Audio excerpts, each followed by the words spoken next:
بالله من الشيطان الرجيم بسم الله الرحمن الرحيم الحمد لله الذي لا يبلغ مدحة القائلين ولا يحصي نعماء العابدين ولا يؤدي حقه المجتهدين الذي ليس لصفته حد محدود ولا نعت موجود ولا وقت معدود ولا أجل ممدود بطر الخلائق بقدرته ونشر الرياح برحمته الصلاة والسلام على الرسول المسدد المصطفى العنجد المحمود الأحمد سيدنا ومولانا ومولى الكونين جد الحسن والحسين معاني والقاسم محمد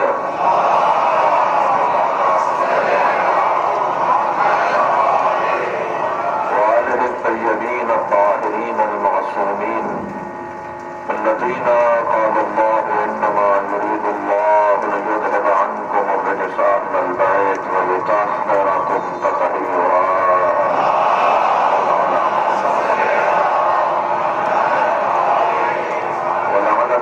على أعدائهم أجمعين من يوم عداوتهم إلى قيام يوم الدين أما بعد قال الحكيم في قرآن الكريم بسم الله الرحمن الرحيم فمن حاجك فيه من بعد ما جاءك من العلم فقل تعالوا ندعو أبناءنا وأبناءكم ونساءنا ونساءكم وأنفسنا وأنفسكم ثم نبتهل فنجعل لعنة الله على الكاذبين صلوات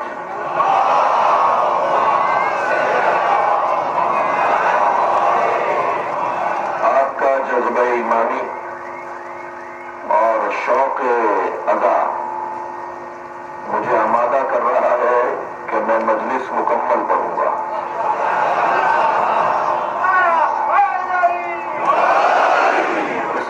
جیسے ابھی عزیزم برادرم بزرگوارم جناب سلمان صاحب نے اشعار اور اپنی نظامت کے ذریعے سے کچھ چیزوں کی طرف توجہ دلائی ہم ویسے ہی اس گھر سے جڑے ہوئے ہیں جو حالات کا رونا نہیں روتے بلکہ حالات کو اپنے حق میں تبدیل کرنے کا ہنر اہل بیت عطا کرتے ہیں اور پھر یہ تو رحمت پروردگار ہے یہ میری انتظامی ہے کہ میں شہر کو نہیں سنبھال پاؤں لیکن رحمت کا تو کسی طور بھی انکار اور اس کے خلاف سوچنا یہ کفران نعمت ہوگا اور اللہ کی ناراضگی کا سامان ہوگا پروردگار عالم نے ہم پر احسان کیا ہے کہ ہم ان سے جڑے ہوئے ہیں جو کائنات میں سب سے افضل ہیں اور افضلیت اور فضیلت بے قدر مصیبت ہوا کرتی ہے جتنی مصیبتیں بڑھیں گی اتنی فضیلتیں بڑھیں گی بڑا گہرا تعلق ہے فضائل کو مصائب کے ساتھ فضائل وہاں زیادہ ہوتے ہیں جہاں مصائب زیادہ ہوتے ہیں لہذا اچھا یہ ذہن میں رہے کہ مصیبت اور مصائب جو جمع کا صیغہ اگر مصائب کو آپ لیں مصیبت کو لیں تو یہ کسی شیطان کی طرف سے کسی شیطان کے نمائندے کی طرف سے آنے والی آزمائش کو نہیں کہا جاتا بلکہ مصیبت کہا اس کیفیت کو جاتا ہے کہ جو اللہ کی طرف سے ہو یہ بھی ذہن میں میرے بچوں کے رہے کہ اگر مصیبت بری شے ہوتی دقت چاہوں گا جملے پر ممبر کا جملہ عرض کر رہا ہوں اگر مصیبت بری شے ہوتی تو اللہ نے طے کر رکھا ہے کہ ہر برائی کو اہل بیت سے دور رکھے گا سرور پڑھیے محمد علیہ وسلم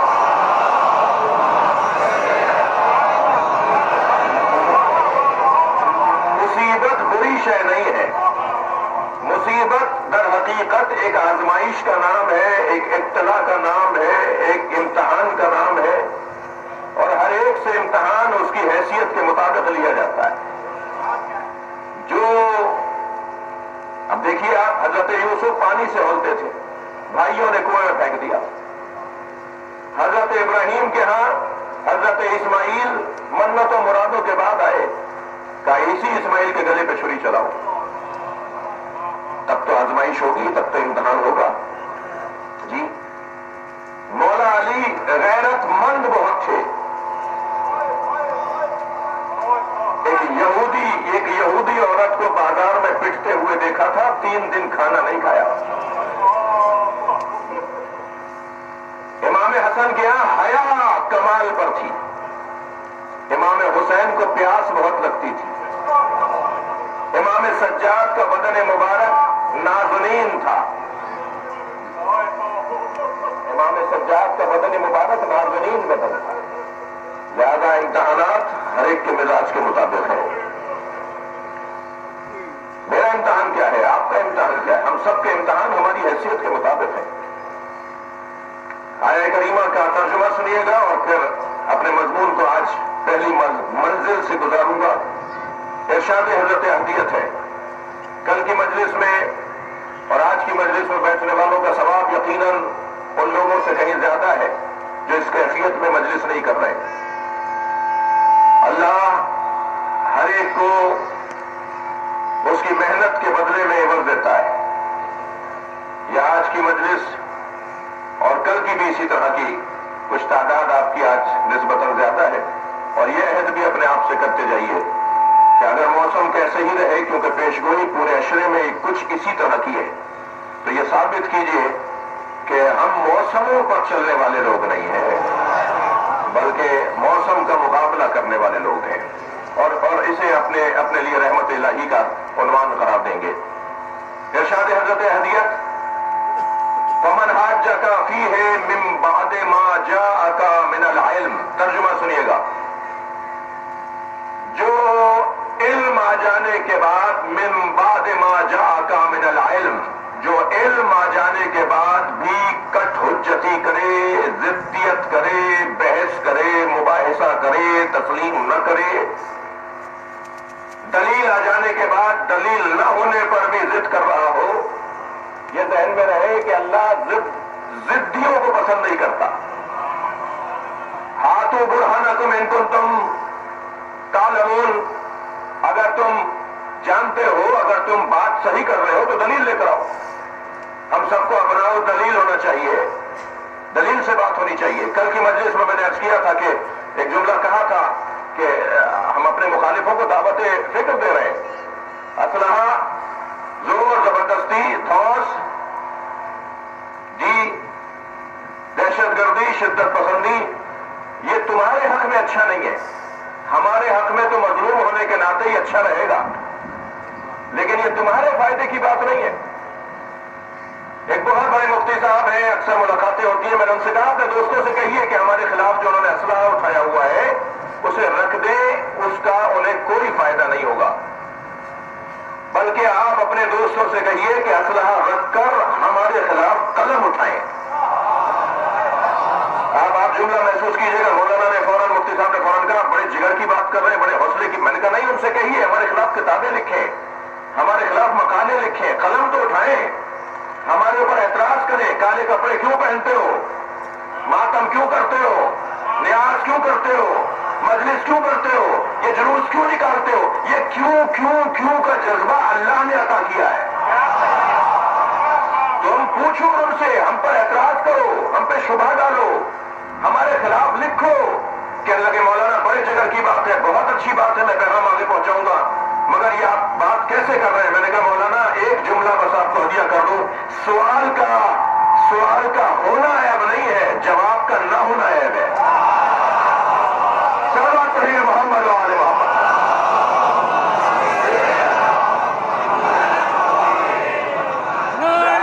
قرآن پکار کر کہہ رہا ہے کہ جو دلیل آ جانے کے بعد، علم آ جانے کے بعد کٹ حجتی کرے، بحث مباحثہ کرے، ضدیت کرے، ان سے پھر بحث نہ کرو بلکہ مباہلہ کرو۔ نبی مکرم کے ساتھ کیا ہوا تھا؟ نبی نے کیا کیا تھا نصارہ نجران کے ساتھ؟ مناظرہ کیا تھا۔ مناظرہ دقت چاہوں گا، مناظرہ قرآن کی آیات سے ثابت ہے. اس چیز کی مخالفت نہ کیجیے جو قرآن اور حدیث میں صراحت کے ساتھ موجود ہو اور جو فطریات اور عقلیات کے مطابق ہو. اتنا بڑا مجمع بیٹھا ہے، کیا سب کے نظریات ایک جیسے ہیں؟ جب ایک دوسرے کو اپنا نظریہ سنائے اور دوسرا پہلے کو اپنا نظریہ سنائے تو یہ نظریوں کے تبادلے کو ہی تو مناظرہ کہا جاتا ہے. اب جس کی دلیل مضبوط ہوگی، جس کے پاس بات اچھی ہوگی، اس کی بات تو مان لیا جائے گا، اور اگر کوئی نہیں مانتا تو پھر اس کے لیے ایک مباہلہ کی کیفیت آئے گی. اور مباہلہ تو ایک انتہائی کیفیت ہے جس کو میں آج یا آگے کی مجلس میں عرض کروں گا. مناظرہ، ماضی میں مناظرہ جو ہوا، حضرت اسماعیل دیوبندی صاحب، جناب بشیر فاتح ٹیکسلا صاحب، فاتح ٹیکسلا اسی لیے تو کہنا ہے کہ انہوں نے مناظرے میں ٹیکسلا کو فتح کیا جی. اور ایک طویل فہرست ہے، ایک طویل فہرست ہے مناظروں کی. آج بھی بعض مناظر ہمارے یہاں بڑے مضبوط ہیں، ہمارے بھائیوں کے یہاں بھی بڑے مضبوط مناظر ہیں. یہ ماضی کا مناظرہ اور جدید مناظرہ، آج جدید مناظرے میں کچھ قواعد تبدیل کر دیے گئے اور ماضی کے مناظرے کو ترک کر دیا گیا ہے. دو وجہ رہی اس کے ترک ہونے کی. شہری انتظامیہ اور ملکی انتظامیہ متحمل نہیں تھی کہ ایسا ماحول بنے جس میں تناؤ کھچاؤ ہو اور جس سے کسی طرح کا کوئی نقصان سامنے آئے. لہذا اسے قانونی طور پر اس پر پابندی لگا دی گئی. لیکن اس کا سبب کیا تھا؟ یہ تو ایک سبب ہوا روکنے کا. اسے روکنے کا سبب کیا تھا؟ اس کے روکنے کا جو ایک اہم سبب تھا، مجھے ہرگز یہ کوئی نہ سوچے کہ میں بزرگوں کی خطائیں پکڑ رہا ہوں، اس لیے کہ بزرگوں کی خطائیں پکڑنا خود خطا ہے. خطا ہے بزرگانہ گرفتن خطا. میں خطا نہیں پکڑ رہا بلکہ میں ایک تجزیہ کر رہا ہوں، اور مناظرے کا انکار کروں گا تو خطا ہوگی. ماضی کے مناظرے میں اور جدید مناظرے میں فرق کیا ہے؟ ماضی کے مناظرے میں الفاظ کی گیر و گرفت، الفاظ کو پکڑ کر اس پر ٹک جانا، رک جانا اور بس یہ کہنا کہ تمہارے منہ سے یہ نکل گیا، بات ختم ہو گئی، تم ہار گئے اور ہم جیت گئے. جبکہ انسان سے سبقت لسانی کی وجہ سے کوئی لفظ ایسا نکل سکتا ہے جو وہ نہیں چاہتا تھا، اصلی مضمون رہ جاتا تھا، بہت سارے مضامین بیان نہیں ہو پاتے تھے اور مناظرہ مکمل ہو جاتا تھا. کیونکہ ہم اپنی برادری کے جیتے ہوئے مناظروں کو زیادہ پڑھتے ہیں، جو خدا نخواستہ ہمارے یہاں سے کمزوریاں رہیں انہیں بھی پڑھنے کی تو ضرورت تھی نا. تو جو ہمارے یہاں سے کمزوریاں رہیں وہ علمی کمزوریاں نہیں تھیں، وہی لفظ کا مسئلہ تھا. ایک لفظ پکڑ لیا گیا جس کی بنیاد پر انہیں کہا کہ جی آپ ہار گئے اور ہم جیت گئے. یہی کچھ ہم بھی کرتے تھے، یہی کچھ وہ بھی کرتے تھے، زیادہ تر ایسا ہوتا تھا. اور یہی توجہ ہوتی تھی پورے متکلمین کی اور معاونین کی. یہ اس بحث میں نہیں جاؤں گا کہ مناظرے کے اندر 3 حصے ہوتے ہیں، بولنے والا ایک ہوتا ہے اور معاون ایک اور ہوتا ہے اور فیصلہ کرنے والا ایک اور ہوتا ہے. تو معاونین تو 10 ہی ہو سکتے ہیں لیکن بولے گا ایک ہی. اب وہ جو معاونین ہیں وہ اگر بیچ میں بولیں گے تو مناظرے کے خلاف ہے. غرض جدید مناظرے میں جس چیز کی طرف توجہ دلائی گئی ہے وہ یہ ہے، میں مرکزی مجلس سے خطاب کر رہا ہوں، مجھے پیغام دینا ہے، پوری دنیا میں مجلس سنی جا رہی ہے. عزیزو، جدید مناظرے میں جس چیز کی طرف توجہ دلائی گئی ہے وہ ہے تفہیم و تفاہم کا پہلو. پہلے ہی نیت یہ کر کے بیٹھو کہ سمجھنا ہے یا سمجھانا ہے. صلوات پڑھیں محمد و آل محمد پر. اس سے بہتر اور بلند صلوات نبی کی ذات کریں.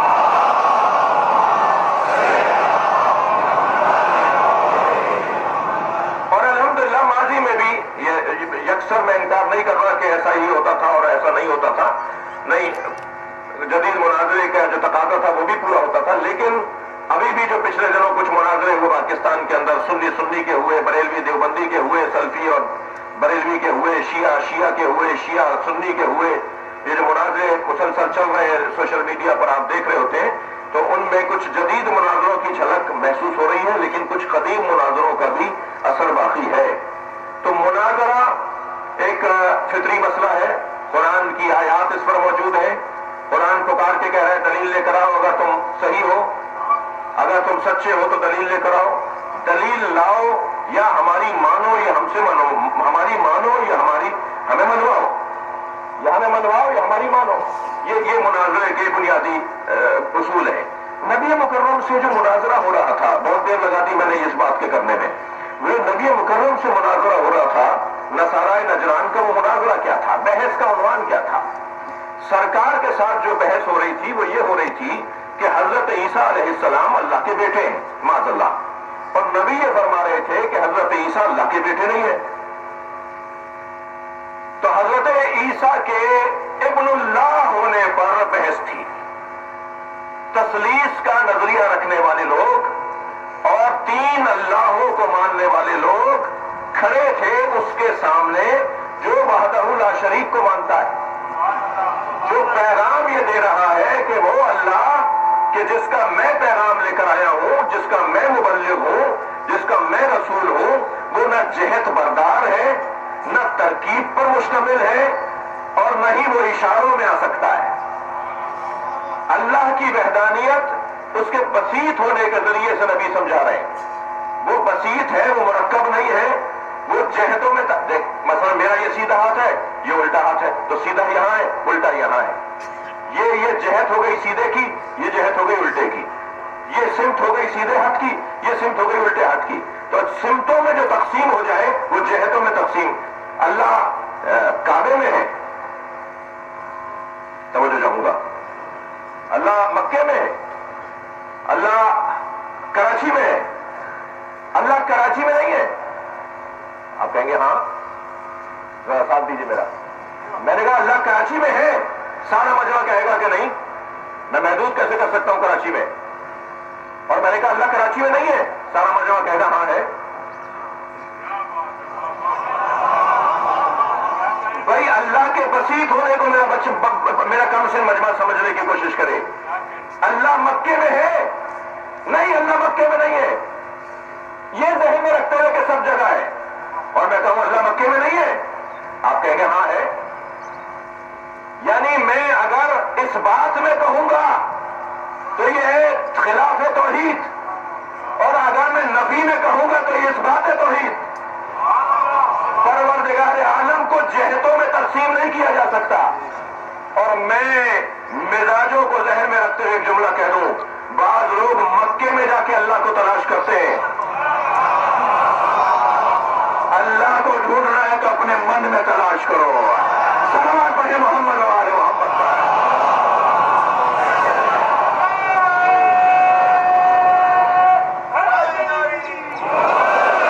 پروردگار عالم کسی جہت کے اندر نہیں ہے، وہ ترکیب کا عنوان نہیں رکھتا، وہ مرکب نہیں ہے، وہ مرکب نہیں ہے. توحید شناس مجمع بیٹھا ہے اور نہج البلاغہ پڑھنے والے لوگ بیٹھے. مولا علی وجہ اللہ ہے، مولا علی کا چہرہ وجہ اللہ نہیں ہے، پورا علی وجہ اللہ ہے. توجہ چاہوں گا.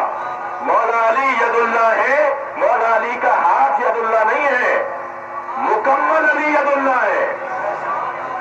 علی عین اللہ ہے، علی کی آنکھیں عین اللہ نہیں ہے، علی کا وجود عین اللہ ہے. لہذا یہ پیچھے بھی ایسے ہی دیکھیں گے جیسے آگے دیکھتے ہیں، یہ جاگتے ہوئے جیسے دیکھتے ہیں ایسے سوتے میں بھی دیکھیں گے. اس لیے کہ اللہ کی آنکھ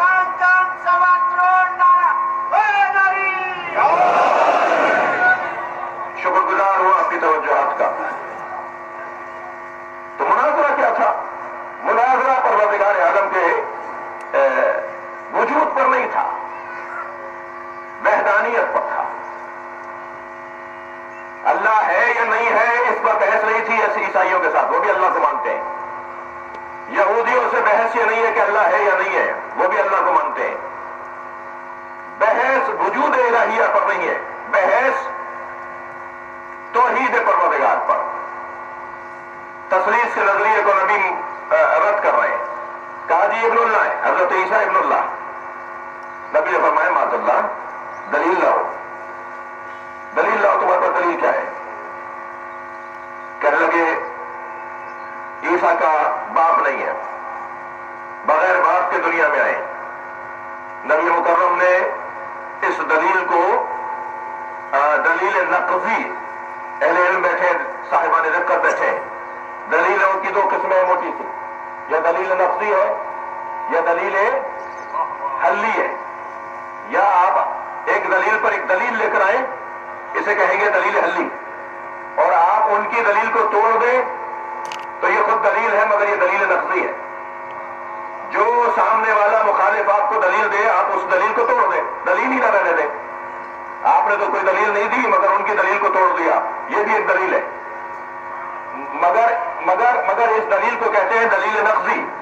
اور ایک مرتبہ نہیں، ان کی دلیل کو آپ نے مان لیا، اب ان کی دلیل پر دلیل دے رہے ہیں تو یہ دلیل حلی ہے. نبی نے دلیل نقضی یہ دی، کہنے لگے کہ حضرت عیسیٰ کے باپ نہیں ہے، بغیر باپ کے دنیا میں آئے ہیں. تو نبی مکرم نے نقضی دلیل یہ دی کہ اگر یہی دلیل ہے کہ وہ بغیر باپ کے آئے ہیں تو حضرت آدم کی تو ماں بھی نہیں ہے. کیا تم قائل ہو حضرت آدم کے معاذ اللہ ابن اللہ ہونے کے؟ صلوات پڑھیں محمد وآل محمد.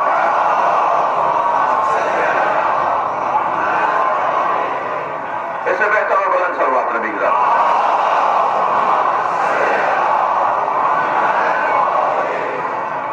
اور آپ ایک اور دلیل انہوں نے دی، مجھے تسلی دیجیے کہ آپ مجھ سے میرے مضمون سے متفق ہیں. دوسری بات انہوں نے یہ کی کہ عیسیٰ اللہ کے بیٹے ہیں اس لیے کہ اللہ کے عبد ہیں.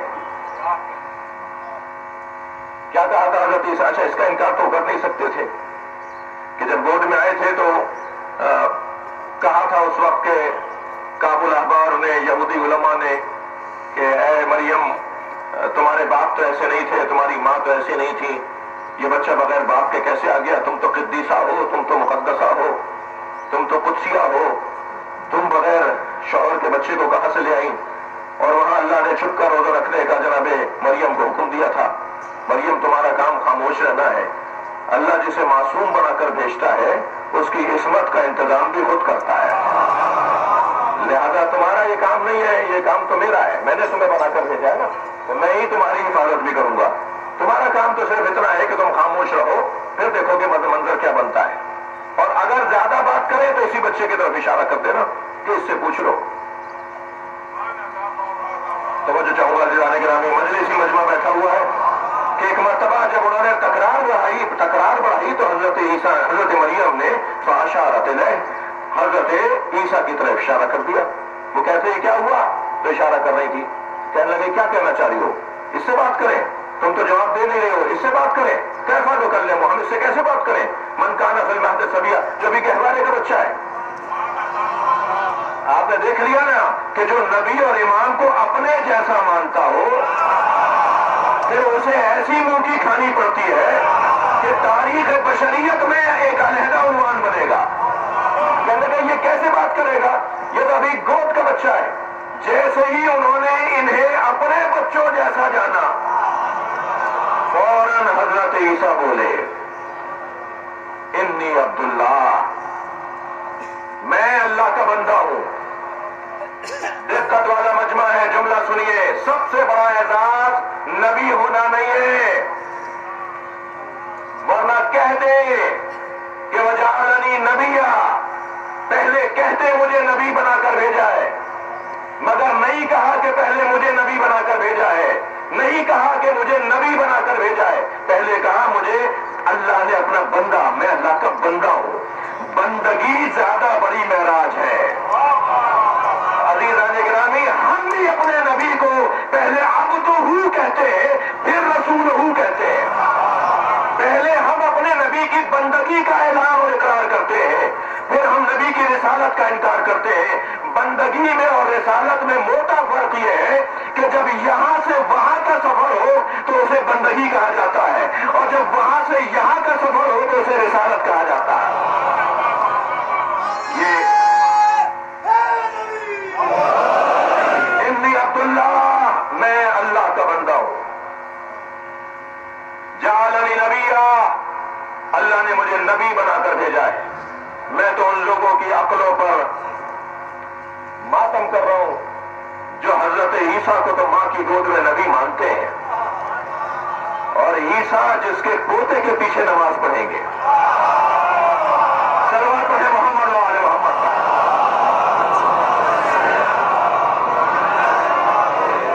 ایک اور صلوات نبی کی ذات پہ دیا.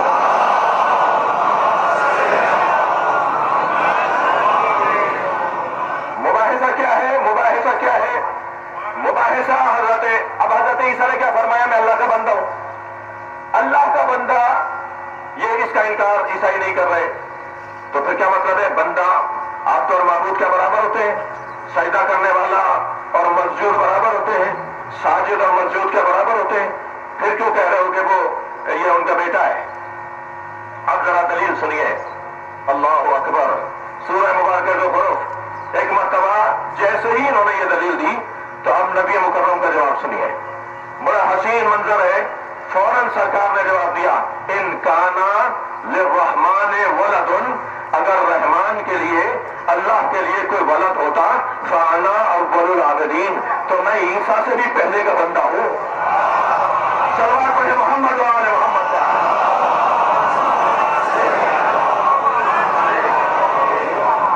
میں اگر رحمان کے لیے کوئی ولد ہوتا تو میں تو سب سے پہلا بندہ ہوں. بندگی کا تعلق نبی کا اللہ کے ساتھ کب کا ہے یہ ہمیں بیان کرنا ہمارے بس کی بات نہیں ہے. کب کا ہے؟ کب، جب، تب. یہ ہماری زبان میں الفاظ وہاں آتے ہیں جہاں وقت پہلے طے پا جائے. یہ اس وقت کی ہستیاں ہیں جب بھی وقت بنا ہی نہیں تھا. وقت کی خلقت بعد میں ہے، ان کی خلقت پہلے کی ہے. لہذا ان کے بارے میں اوقات کو طے کرنا میرے بس کی بات نہیں ہے. ہمارے اندر یہ طاقت توانائی نہیں ہے کہ ہم ان کے بارے میں اوقات کو طے کریں.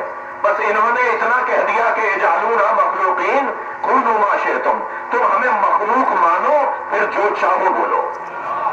صلوات پڑھیں گے محمد و آل محمد.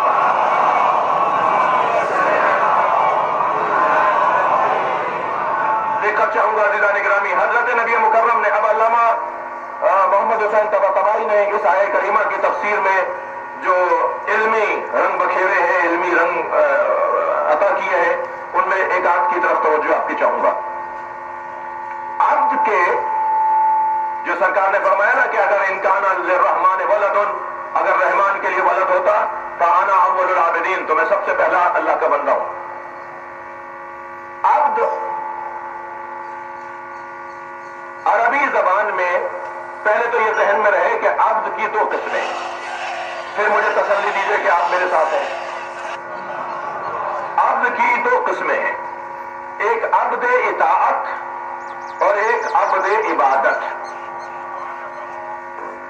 دیکھیے بہت بڑا نام تھا علامہ عبد العلی، علامہ عبد الحسین جی. ایران، عراق میں اور یہاں بھی میں نے ایک آدھ نام دیکھے، عبد الرضا.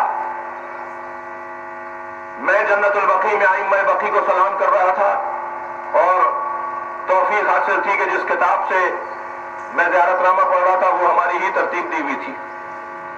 مجھ سے ایک متبع نے آ کر وہ کتاب چھینی اور کہنے لگا یہ کسی شیعہ سے لے کر آیا، تم شیعہ ہو، اس میں شرک بنا ہوا ہے. میں نے کہا جی کیا ہے؟ تو اس نے وہی صفحہ کھولا جو ائمہ بقیع کی زیارت نامے کا تھا. اس کے آغاز میں معصوم امام نے ائمہ بقیع کو جو سلام کیا ہے، امام علی نقی سے منقول ہے، جو سلام کیا ہے اس کے اندر پہلا جملہ یہ ہے کہ انا عبدکم وابن عبادکم وابن آبائکم. عبد، انا عبد، انا عبدکم و آبائکم. توجہ چاہوں گا، انا عبدکم و آبائکم، میں آپ کا بندہ ہوں اور آپ کے آباء و اجداد کا بندہ ہوں. انا عبدکم، میں آپ کا بندہ ہوں اور آپ کے آباء و اجداد کا بندہ ہوں. تو اس نے کہا بندہ تو اللہ کا ہونا چاہیے، عبداللہ ہونا چاہیے. یہ شرک کرتے ہیں شیعہ حضرات کہ ائمہ اہل بیت کے بارے میں کہتے ہیں کہ یہ ان کے بندے ہیں. تو میں نے کہا حضور، حضرت بلال حبشی کس کے عبد تھے؟ کہنے لگا ابو ذر غفاری کے. میں نے کہا کہ وہ شرک کر رہے تھے یا معاذ اللہ حضرت ابو ذر غفاری شرک کر رہے تھے؟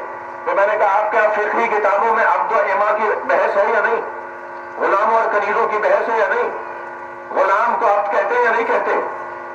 تو وہاں غلام کو عبد کہتے ہیں تو آپ کے آواز شرک ہو رہا تھا نبی کے زمانے میں بھی صحابہ کرام کے عبد تھے یا نہیں؟ کہنے لگے نہیں وہ تو انہوں نے خریدا تھا انہیں. میں نے کہا ہم اپنے آپ کو بیچے آئے. تو یہ تو کم سے کم طے ہو گیا کہ لفظ عبد صلوات پڑھنا محمد والے.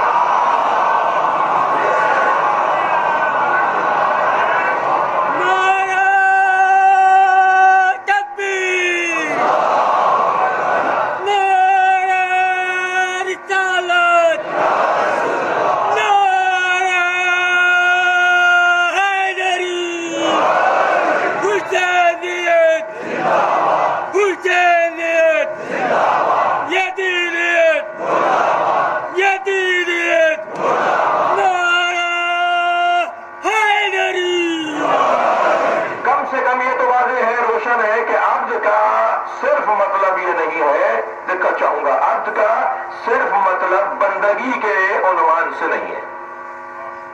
تو ایسا کرتے نہیں لائیے. عبد کا صرف مطلب بندگی کا عنوان نہیں ہے. عبد عبادت اور عبد اطاعت. دقت چاہوں گا، جب ہم اللہ کی بارگاہ ہمیں اپنے آپ کو پیش کریں، صرف اللہ کی بارگاہ، اس لیے کہ ارشاد ہو رہا ہے وَقَضَىٰ رَبُّكَ أَلَّا تَعْبُدُوا إِلَّا إِيَّاهُ، تمہیں حق نہیں ہے اللہ کے علاوہ کسی اور کی عبادت کرو. عبادت صرف اللہ کی. جب ہم اپنے آپ کو اللہ کی بارگاہ میں حاضری دیں تو یہ ہے عبد عبادت. لیکن جب ارشاد ہو یا ایھا الذین آمنوا، دقت چاہوں گا، یا ایھا الذین آمنوا اطیعوا اللہ واطیعوا الرسول واولی الامر منکم، اے صاحبان ایمان اللہ کی اطاعت کرو، رسول کی اور صاحبان امر کی اطاعت کرو. تو کیا اللہ کی اطاعت، رسول کی اطاعت، اولی الامر کی اطاعت عبدیت نہیں ہے؟ ہاں، وہ عبد اطاعت ہے اور وہ عبد عبادت ہے. لہذا عبداللہ بھی نام ٹھیک ہے، عبد الحسین نام بھی ٹھیک ہے. صلوات پڑھیں گے محمد و آل محمد.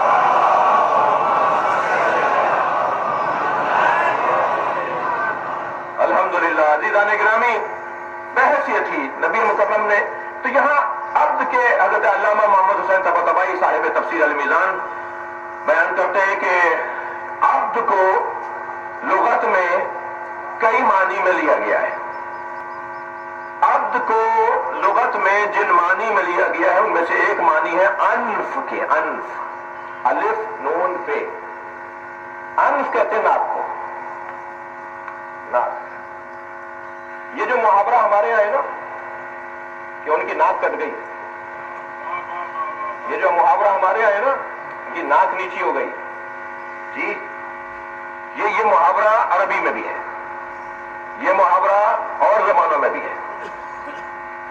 بینی را بے خاک مالیدن، یہ فارسی میں محاورہ ہے. ناک رگڑوا دی، ہم کہتے ہیں نا ناک رگڑوا دی. اور فارسی میں، عربی میں، اردو میں ناک، انف یعنی آبرو، یعنی عزت، یعنی احترام، یعنی شہرت، یعنی اچھی تصویر، جی عزت. نبی مکرم فرمانے انا اول العابدین، میں سب سے پہلا بندہ ہوں جو اللہ کی آبرو ہے. صلوات پڑھیں محمد و آل محمد.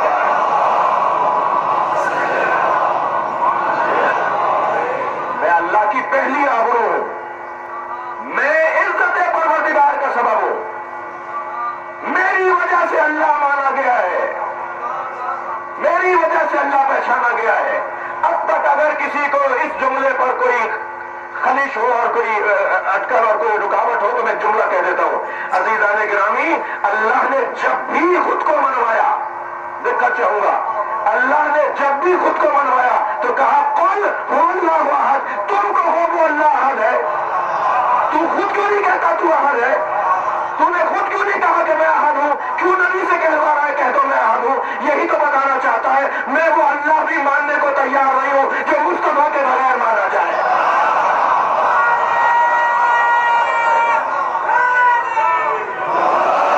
سلام پڑھیں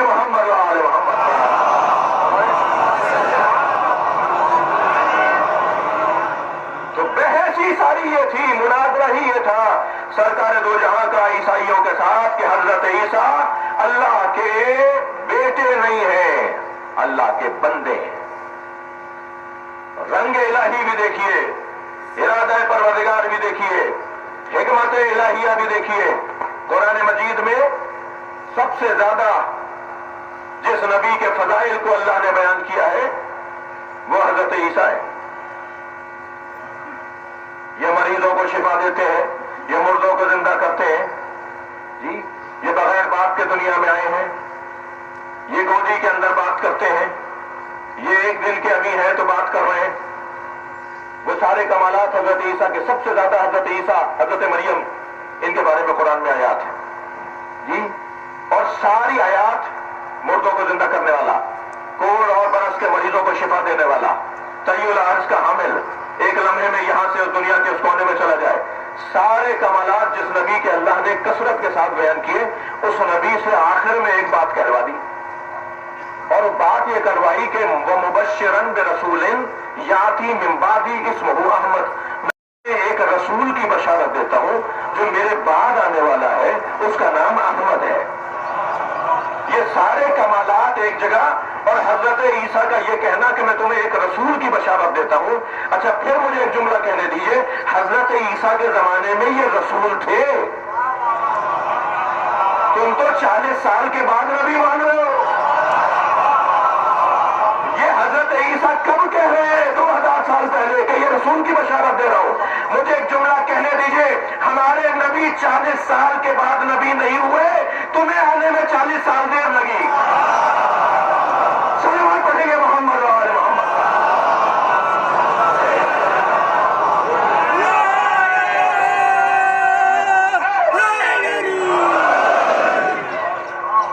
بحث یہ ہے کہ ہمارے نبی کے کمالات اگر دیکھنے ہیں تو پہلے عیسیٰ کے کمالات کو دیکھو۔ بشارت اپنے سے بڑی چیز کے بارے میں، اہم چیز کے بارے میں دی جاتی ہے، اور محمد نہیں کہا، احمد کہا، اس لیے کہ سرکار فرماتے ہیں سمیہ فی السماء احمد وفی الارضین محمد، مجھے آسمانوں میں احمد کے نام سے پکارا جاتا ہے اور زمین میں میرا نام محمد ہے۔ تو حضرت عیسیٰ تو آسمان والے رسول کو جانتے تھے نا، تبھی تو احمد کہہ کر پکارا۔ میں تمہیں ایک رسول کی بشارت دے رہا ہوں جو میرے بعد آئے گا اور اس کا نام احمد ہے۔ اچھا بات کیا فوراً بعد آ گئے؟ تھکے تو نہیں ہے؟ کیا حضرت عیسیٰ کے فوراً بعد ہمارے رسول آ گئے؟ تو حضرت عیسیٰ تو فرما رہے ہیں کہ میرے بعد آنے والا ہے۔ شاید کوئی منزل بیان اہمیت کی حامل ہو، کیا فرمایا؟ میرے بعد ایک رسول آنے والے ہیں جن کی میں بشارت دے رہا ہوں۔ تو رحلت حضرت عیسیٰ تو زندہ ہے، مگر حضرت عیسیٰ کے اٹھ جانے کے بعد، حضرت عیسیٰ کی غیبت میں جانے کے بعد، حضرت عیسیٰ کی غیبت میں جانے کے بعد کیا نبی آ گئے؟ یہ جو حضرت عیسیٰ کے غائب اور غیبت میں جانے کے بعد اور ہمارے نبی کے آنے کے بعد تو سینکڑوں سالوں کا فاصلہ ہے، تو کیا کریں گے آپ ان دنوں میں؟ عزیزان گرامی، مجھ سے کسی نے پوچھا کہ اگر حضرت ابو طالب کے بارے میں آپ ایک لفظ میں کچھ کہنا چاہیں تو کہیں۔ 1 گھنٹے کی تقریر کا وقت نہیں ہے۔ بعض اوقات ایسا ہوتا ہے کہ مہمان خصوصی کو بلایا جاتا ہے اور پھر مہمان خصوصی کے پاس ٹائم 5 منٹ کا رہ جاتا ہے، سب نے خوب اچھی طرح باتیں کر لی، جس کو بلایا تھا اہم تقریر کے لیے اس کے پاس 2 منٹ کا ٹائم رہ گیا، کہنے لگے جی ٹائم بہت کم ہے، 5 منٹ میں حضرت ابو طالب کی عظمت بیان کیجیے۔ تو میں طالب علم ضرور ہوں، اس کا احساس بھی ہے، اپنے کم علمی کا اعتراف بھی ہے، مگر میں نے ایک سیمینار میں ایک جملہ کہہ کر اپنی جگہ لے لی تھی اور وہ جملہ آپ کو ہدیہ کر رہا ہوں۔ جملہ یہ ہے کہ حضرت ابو طالب کے باب میں اگر مختصر ترین بات کوئی کرنی ہے تو ابو طالب کے لیے یہ کریں گے، کہیں گے کہ ابو طالب اسے کہتے ہیں جسے صف انبیاء میں ڈھونڈا جائے۔ صلوات پڑھیں محمد و آل محمد پر۔ اس سے بلند اور بہتر صلوات حضرت ابو طالب۔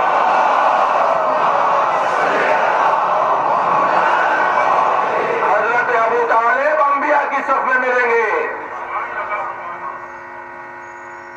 مت پریشان ہوئیے ان لوگوں سے جو افضلیت امیر المومنین پر کبھی پنڈی میں اور کبھی کراچی میں FIR کٹوانے کی بات کرتے ہیں۔ اس ملک میں سب سے آسان کام ہی شاید FIR کٹوانا ہے، اور سب روٹی کھاتے ہیں، سب گندم کھاتے ہیں، یہاں سب شیر پہ سوا شیر ہیں، یہ پاکستان ہے. یہ کہنا کہ مولا علی کو تمام انبیاء سے افضل ماننا یہ انبیاء کی توہین ہے. میں اس اشرے کے اندر کچھ باتیں کروں گا آپ سے. مولا علی کو تمام انبیاء سے افضل ماننا یہ انبیاء کی توہین ہے. یہ تم نے سوچ لیا، جو تم سوچ رہے ہو کہ ہم پابند ہیں اس کے. کیسے توہین ہے؟ کیسے توہین ہے مولا علی کو انبیاء سے افضل ماننا؟ کہاں توہین ہے؟ حضرت عیسیٰ امام مہدی کے پیچھے نماز پڑھیں گے تو کیا پیچھے نماز پڑھنا حضرت عیسیٰ کی توہین ہے؟ آپ یہاں نیچے بیٹھے ہیں، میں اوپر بیٹھا ہوں، کیا آپ کی توہین ہو رہی ہے؟ میں یہاں بیٹھنے سے کوئی افضل ہو گیا ہوں؟ مجھے ایک ذمہ داری دی گئی ہے، مجھے ایک صلاحیت دی گئی ہے، میں اس لیے اوپر بیٹھا ہوں، ورنہ میں کوئی افضل تو نہیں ہوں آپ سے. کل کی مجلس میں کہہ چکا ہوں کہ آپ افضل ہیں مجھ سے، اس لیے کہ حسین کا عزادار حسین کے ذاکر سے افضل ہے، اس لیے کہ رونے والا رلانے والے سے افضل ہے. دقت چاہوں گا. تو اگر یہ بات کر دی جائے کہ یہ توہین انبیاء ہے، ناراض نہ ہوئیے گا، ایک جملہ کہہ رہا ہوں. آپ تو نہیں ہوں گے مگر جن کو مجھے جی اگر یہ کہنا کہ مولا علی تمام انبیاء سے افضل ہے یہ توہین انبیاء ہے، تو پھر یہ توہین اہل بیت ہے کہ حضرت ابوبکر مولا علی سے افضل ہے.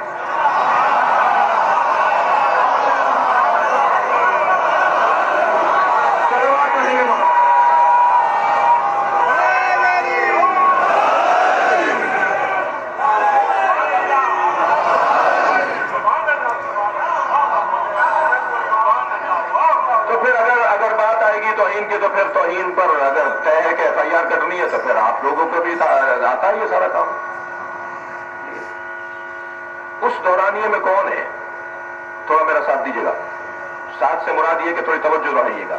اس دورانیے میں جو حضرت عیسیٰ اور نبی مکرم کے درمیان بعثت ولادت سرکار دو جہاں کا دورانیہ، اس دورانیے میں کون ہے جو حجت خدا ہے؟ زمین تو حجت خدا سے خالی نہیں رہ سکتی. یہ حضرت ابو طالب کا کلمہ ڈھونڈیں، آپ ائمہ کی تعلیمات کی روشنی میں یہ روشن کریں کہ عظمت ابو طالب کیا ہے. میں ایمان ابو طالب پر بات کرنا توہین ابو طالب سمجھتا ہوں. ایمان ابو طالب پر بات ہی نہیں ہونی چاہیے، عظمت ابو طالب پر بات ہونی چاہیے. جی. اور آپ ذرا دیکھیے کہ وہ جو لم یلد ولم یولد ہے، وہ جو لم یلد ولم یولد ہے، اس نے مکے کے ایک والد اور ولد کی قسم کھائی ہے. توجہ چاہوں گا، ذکر بڑھیں گے. وہ جس نے کہا کہ نہ میں کسی کا بیٹا ہوں نہ کسی کا باپ ہوں، اس نے اگر مکے کے اندر رہنے والوں کی قسم کھائی ہے تو پہلے مصطفیٰ کی قسم کھائی. ارشاد ہوا لأقسم هذا البلد، مجھے قسم ہے اس مکے کی. دقت ہے، مکے میں تو گدھے بھی رہتے تھے، مکے میں تو گھوڑے بھی رہتے تھے، مکے میں تو منافق رہتے تھے، مکے میں مشرک رہتے تھے. یہ مکے کی قسم اللہ کیسے کھا لے گا جہاں اللہ کے دشمن رہتے ہیں؟ کہ ان گنت گدھے گھوڑے رہتے ہو، ان گنت گدھے گھوڑے رہتے ہو، ان گنت منافق مشرک رہتے ہو، میں انہیں دیکھتا ہی نہیں ہوں، مجھے مصطفیٰ نظر آتا ہے. بہذا البلد، اس لیے کہ ہے میرے مصطفیٰ تم مکے میں رہتے ہو. مجھے مکے کی قسم، اس لیے کہ تم محل مکہ ہو، محل ہو مکے کے اندر، مکے کے اندر رہتے ہو. ووالد وما ولد، اور میں تمہاری مکے کی قسم کھا کر ایک والد اور ایک ولد کی بھی قسم کھاتا ہوں. دیکھا چاہوں گا، قرآن پڑھ رہا ہوں، یہ کوئی حدیث نہیں ہے، یہ کوئی میرا جملہ نہیں ہے، قرآن. میں ایک والد اور ایک ولد کی قسم کھاتا ہوں. کہنے لگے یہاں والد سے مراد سرکار دو جہاں ہے، تو ولد کون ہے؟ جی کہنے لگے جی والد سرکار ہے، مگر سرکار کی تو پہلے قسم کھا لی. تو یہ میں اور آپ کا کلام، ہمارا کلام تو ہے نہیں کہ ہم ٹھیک کر کر کے بدل کے بیان کرتے رہے. پہلے والے سے بہتر کر لیں، پھر دوسرا والا پہلے والے سے صحیح کر لیں. یہ تو ہمارا کلام ہوتا ہے نا. ہم اپنی کتابوں میں لکھتے ہیں نا کہ آئندہ ایڈیشن میں ٹھیک کر لیں گے، آپ غلطیاں ضرور بتائیے گا. یہ قرآن ہے، یہ اللہ کا کلام ہے. اس میں شک کرنے والا اپنے اوپر شک کرے. توجہ ہے. قرآن ہے، اللہ کا کلام ہے. یہاں سرکار دو جہاں انت حلم بہذا الولد، نبی مکرم کے مکے کی اللہ نے قسم کھا کے کہا ایک والد اور ایک ولد کی قسم. تو اگر والد نبی کو مان لیا جائے تو پھر ولد کسے مانیں گے؟ اگر تم نے نبی کو بھی مانا تب بھی فضیلت اہل بیت کی ہے، اس لیے کہ اگر والد مصطفیٰ ہے تو ولد حسن ہے یا حسین ہے. لیکن یہاں والد سے مراد سرکار یا نہیں، ایک ایسا والد ہے جسے اپنے ولد پر فخر ہے. توجہ چاہوں گا، دقت چاہوں گا. ایک ایسا والد ہے تاریخ انسانی میں، تاریخ اسلامی میں، جس والد کو اپنے ولد پہ اوپر فخر ہے، اور وہ والد ابو طالب ہے، ولد علی ہے. قسم ہے مصطفیٰ تمہارے شہر کی، اور قسم ہے ابو طالب اور علی کی. صلوات پڑھیں گے محمد و آل.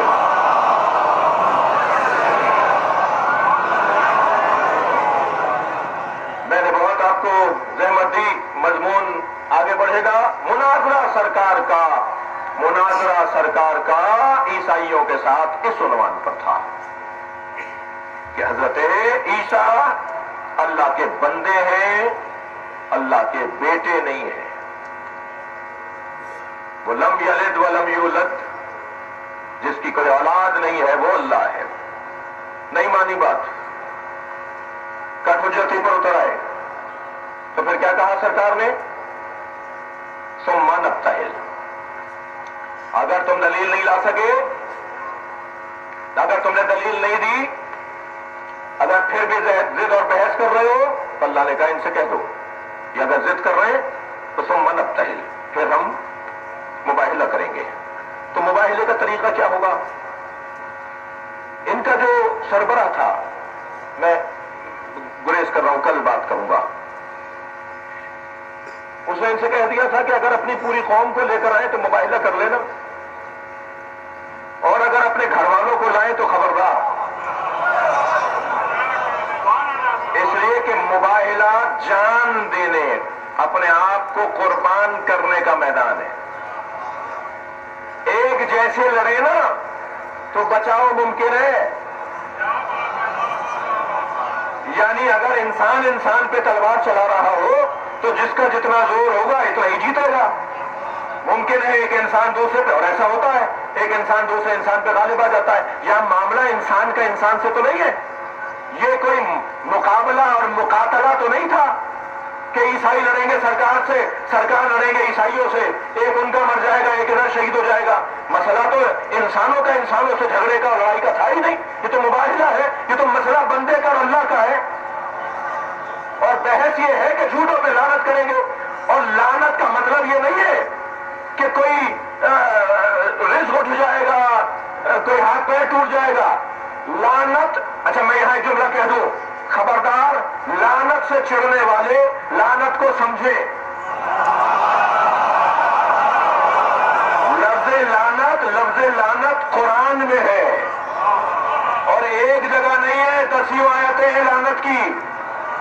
اور خاص طور پر اس آیت کا تو کیا ہی کہنا کہ جس میں ارشاد ہوا وَيَلْعَنُهُمُ اللَّهُ وَيَلْعَنُهُمُ اللَّاعِنُونَ، جو حق آ جانے کے بعد، اللہ کی نشانیاں آ جانے کے بعد چھپاتے ہیں، انہیں بیان نہیں کرتے، اللہ ان پہ لعنت کرتا ہے اور لعنت کرنے والے لعنت کرتے ہیں. تو لعنت کبھی بحث تفصیل سے ہوگی لعنت کے باب میں کیا کیا پیغامات قرآن مجید میں اللہ نے دیے. تو لعنت مباہلے میں کیا ہونا ہے؟ مباہلے میں ہونا ہے لعنت. کس پر؟ جھوٹے پر. برباد ہو کے رہ جائے گا، تباہ ہو کے رہ جائے گا، نسلیں گم ہو جائیں گی، کوئی نام لیوا نہیں ہوگا. اگر غلطی سے یزید نام بھی رکھ دیا تو نقصان رکھنے والے کا ہی ہوگا. جی ایک جوان آیا میرے پاس، میں شیعہ ہونا چاہتا ہوں، ابھی پچھلے سال. میں نے کہا جی کیا مشکل ہے؟ ہمیں بھرتی نہیں کرنی. ہاں میرا اپنا انداز ہے بھائی، آپ کو اختلاف ہو سکتا ہے. میں نے کہا مجھے بھرتی نہیں کرنی، جو پہلے شیعہ ہو گئے پہلے انہیں اور اچھا شیعہ کر لیں، یہی بڑا کارنامہ ہوگا. تم آ کیوں رہے ہو؟ کیا مطلب ہے؟ اور بہت سارے مطلبوں کے ساتھ آتے ہیں، میں ممبر کا آدھا میں نہیں بیان کر سکتا. تو میں نے کہا تمہارا مطلب کیا، کیوں شیعہ ہونا چاہتے ہو؟ کہنے لگا میرا نام پوچھیں. میں نے کہا بتاؤ. کا یزید نام ہے. میں نے کہا یزید تمہارے ابا نے نام رکھا؟ کہنے لگے یہی نام سبب بنائے کہ میں شیعہ ہو رہا ہوں، کیونکہ جہاں جاتا ہوں اور نام بتاتا ہوں لکھواتا ہوں تو سب مڑ کے دیکھتے ہیں یزید آ گیا، تو میں مجبور ہو گیا یزید پر غور کرنے کے لیے، اور جب میں نے یزید پر غور کیا تو مجھے تو پورا شجرہ خبیثہ نکل آیا۔ بھائی سلوات پڑھے محمد وآل محمد۔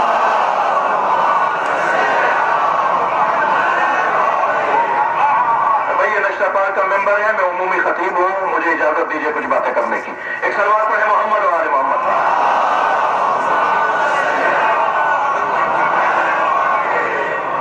تو اگر کبھی ایسا ہوا بھی تو پھر اس کا نتیجہ بھی اچھا نہیں نکلے گا۔ نام لیوا نہیں ہے ان کے کہ جن کو اللہ نے لعنت کی ہے، اور صلوات اور درود بھیجا جا رہا ہے ان پر کہ جنہوں نے اپنے آپ کو قربان کر دیا۔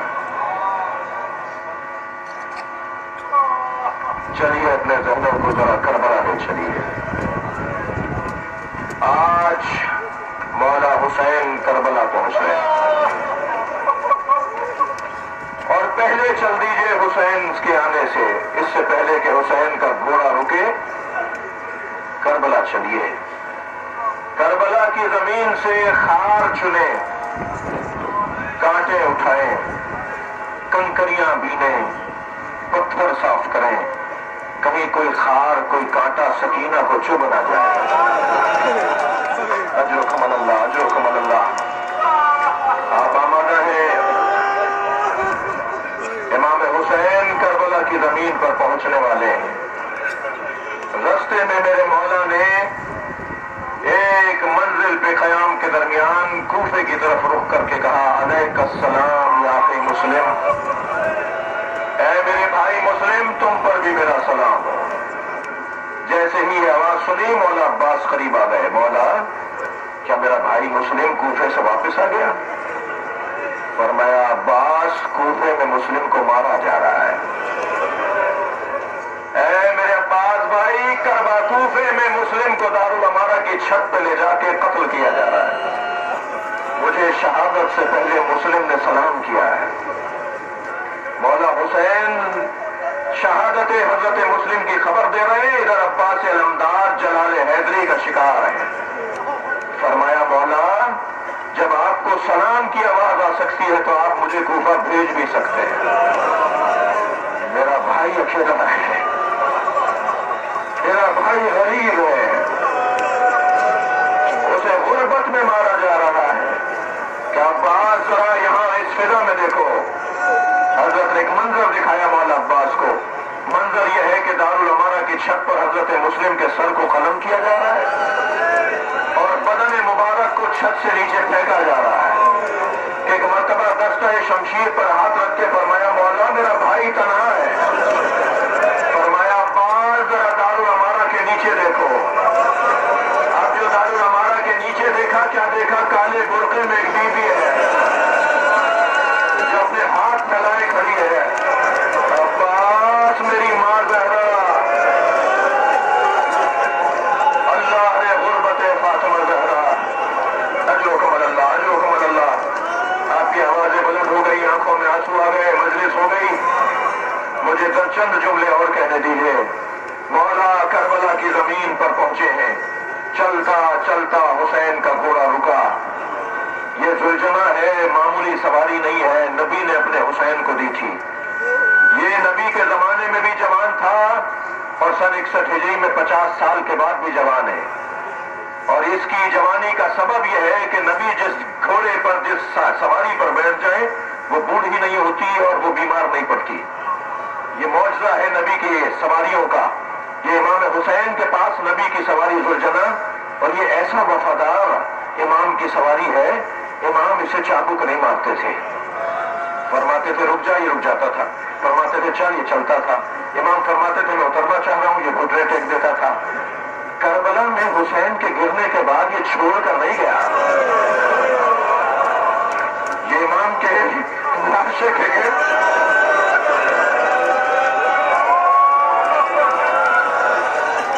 یہ چکر کرتا رہا۔ امام نے فرمایا ذوالجناح تو آگے کیوں نہیں بڑھتا؟ گھوڑا چند قدم آگے جاتا تھا، پھر